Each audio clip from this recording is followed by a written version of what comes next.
Hello, I'm your host, James Dorsey.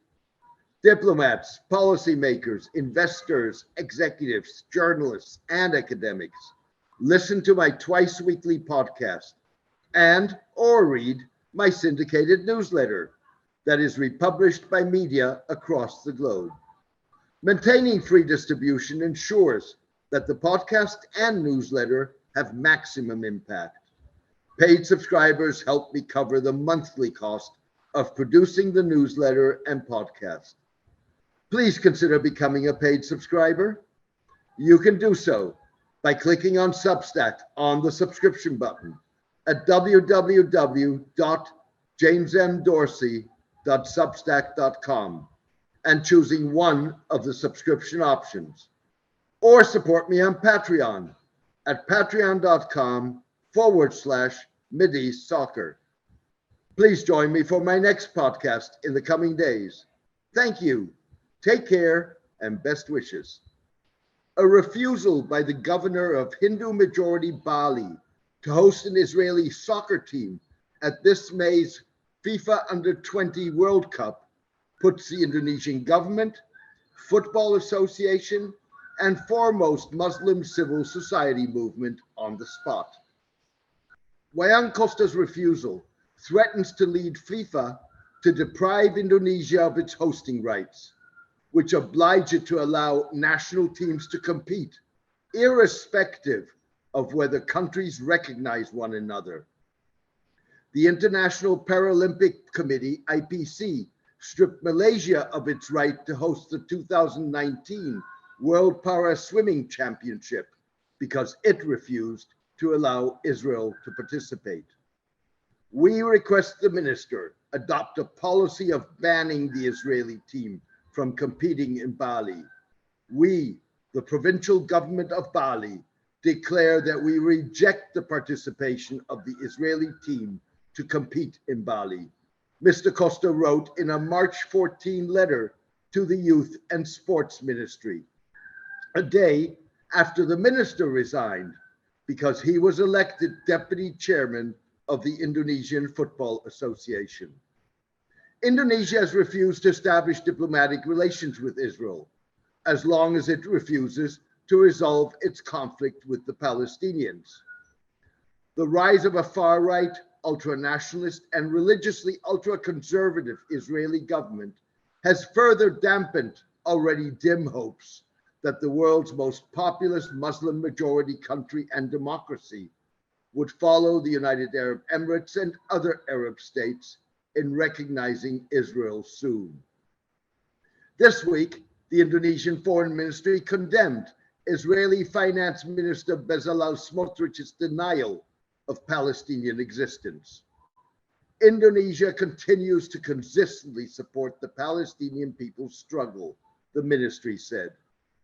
Earlier, ministry spokesman Tauku Faizashia asserted that Israeli participation in the FIFA tournament would not weaken Indonesia's consistent position on Palestine.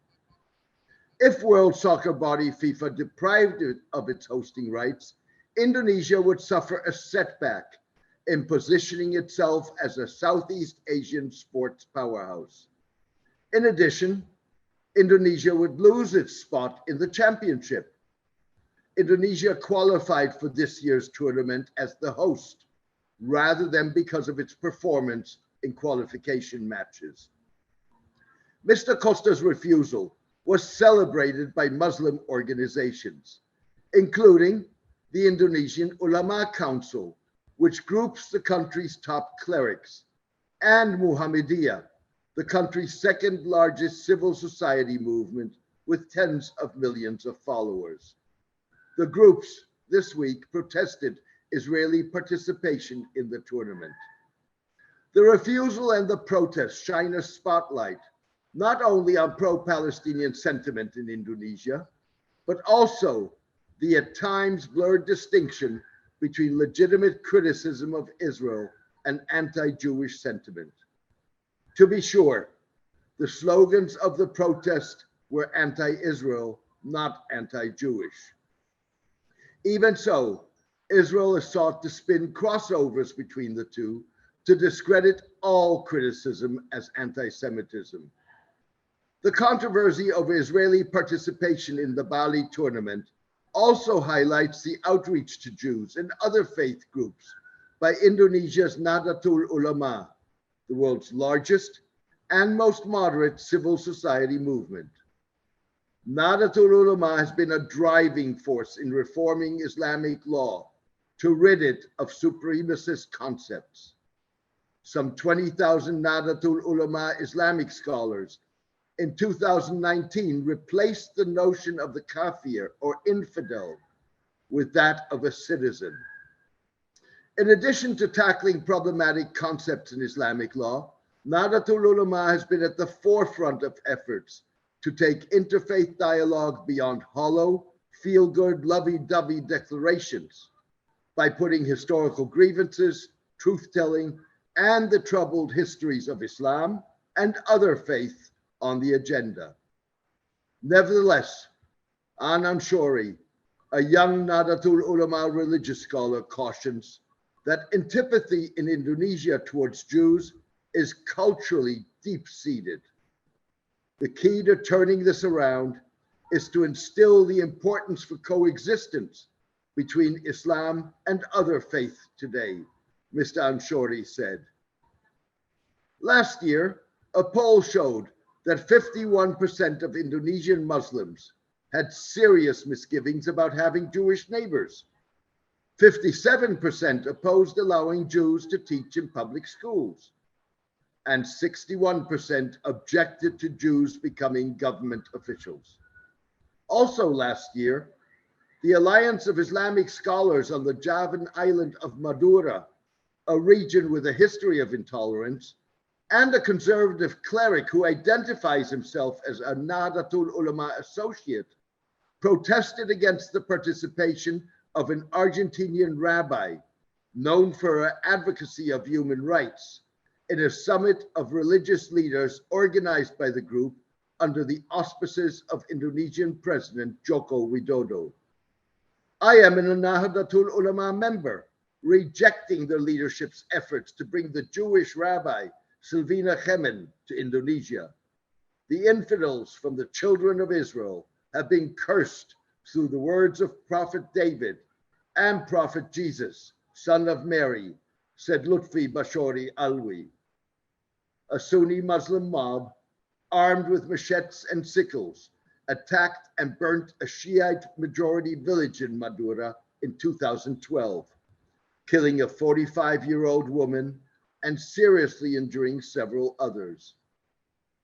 Nahdlatul Ulama Secretary General Yahya Cholil Stakuf set the tone for his leadership by addressing shortly after his election in January 2022 the Simon Wiesenthal Center on Holocaust Remembrance Day, as well as the Palestinian Embassy in Jakarta at about the same time.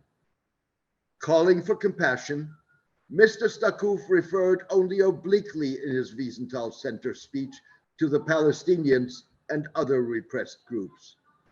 He noted that Holocaust remembrance serves as a memorial and vivid reminder of the cruelty, violence, and suffering that so many human beings acting in the name of their group identity, whether ethnic, racial, religious, or political, have for thousands of years inflicted upon others. This pattern of malignant behavior continues to threaten humanity and civilization itself to the present day. Mr. Stakuf was more explicit in his speech at the Palestinian Embassy.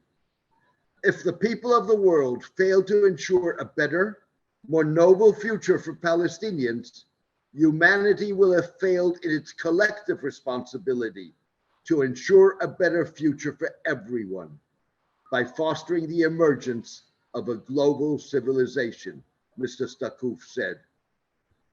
Mr. Stakuf is one of two Nahdlatul Ulama leaders, alongside former Indonesian President Abdurrahman Wahid, to visit Israel. Mr. Wahid traveled when he was head of Nahdlatul Ulama, rather than when he was head of state. Discussing his own experience, Ezra Abraham, a 29-year-old Indonesian Jew, suggests that engagement with others, as well as frank and honest dialogue as pursued by Mr. Stakuf, produces results.